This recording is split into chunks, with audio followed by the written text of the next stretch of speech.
This is a personal interpretation blending the works of Carl Gustav Jung and Immanuel Kant,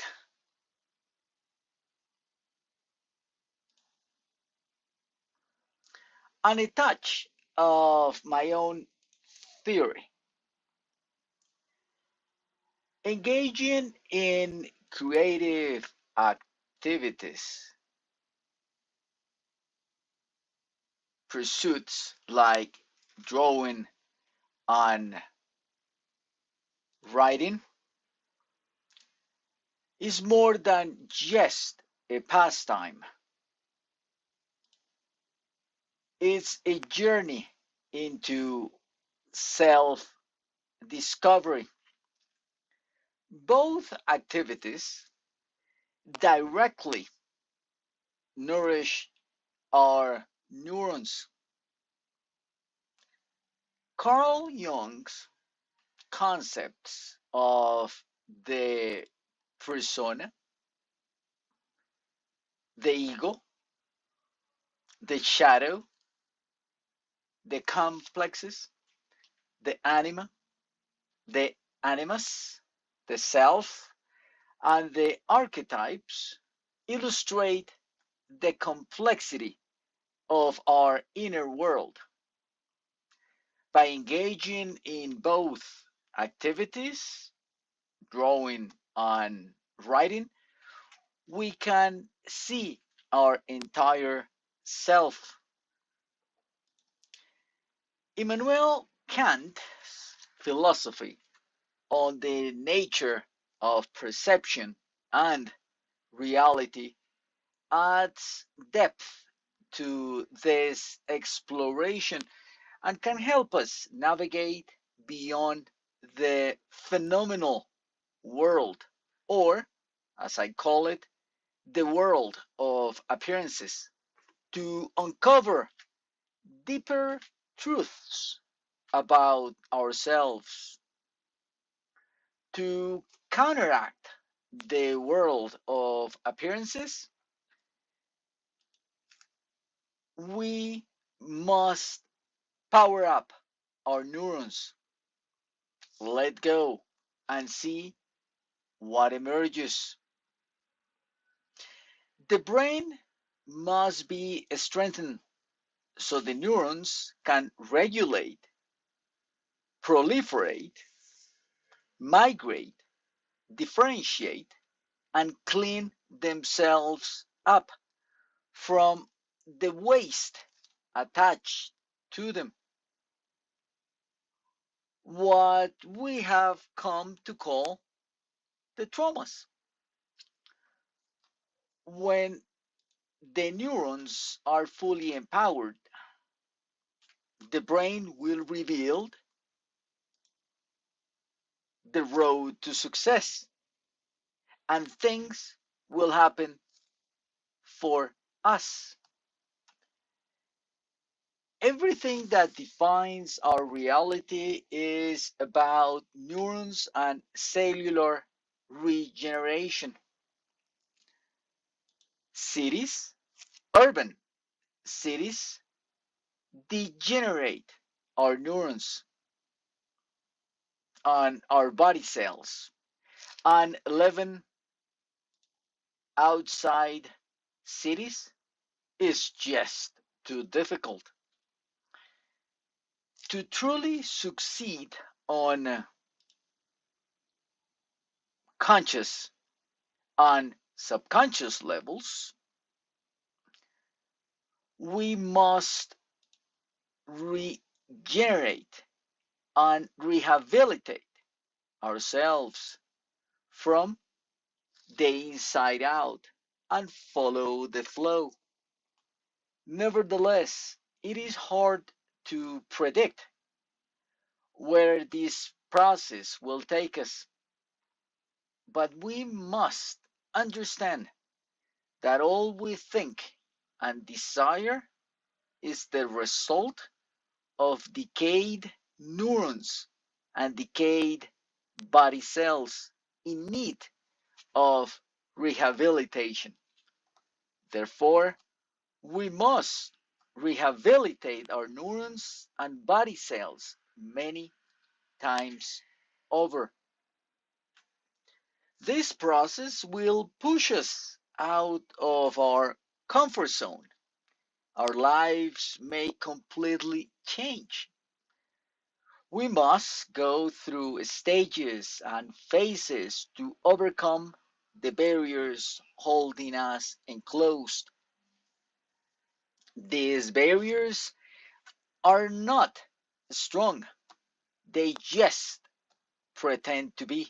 So, in fact, we can crush them. We can, in fact, crush them. Our perfect self is a mandala like image, and only sounds can degrade or upgrade it. Everyday sounds enter us and are engraved in our unconscious as small mandala images. Every sound we hear is taken by the unconscious as an image, like a small mandala. Depending on the type of sound, the effect on our inner self can lead to either an upgrade or a downgrade. For example, traumatic experiences are automatically linked to upgrade or a downgrade. The more intense the sound associated with the trauma, associated with the traumatic experience, the larger the resulting mandala becomes. Once that sound attached to a traumatic experience enter us, its mandala-like image begins its nefarious work to imprint itself, attempting to overwrite our original perfect mandala self. This process triggers specific pains, aches, or uncomfortable sensations in certain parts of our bodies, apparently degrading the area where the trauma is stored. Again, the trauma, seen by the unconscious as a mandala like image, is always trying to override our perfect mandala self. Our perfect mandala self is eternally within us, beneath layers of inherited trauma from thousands and millions of years ago. Harmonious voices, like beautiful languages on nature sounds, can help soothe the trauma. When harmonious sounds, like a beloved voice or a pleasant nature sound, fade away, the trauma's painful sensation returns. Harmonious sounds act as an anesthetic, helping us ignore the pain, while the trauma attempts to print itself on our perfect mandala self, aiming to deform and degrade us. Our real task is to erase and dilute the mandala images stemming from the traumas. Traumas create a tapestry over our perfect mandala self until we find a way to clear the traumas.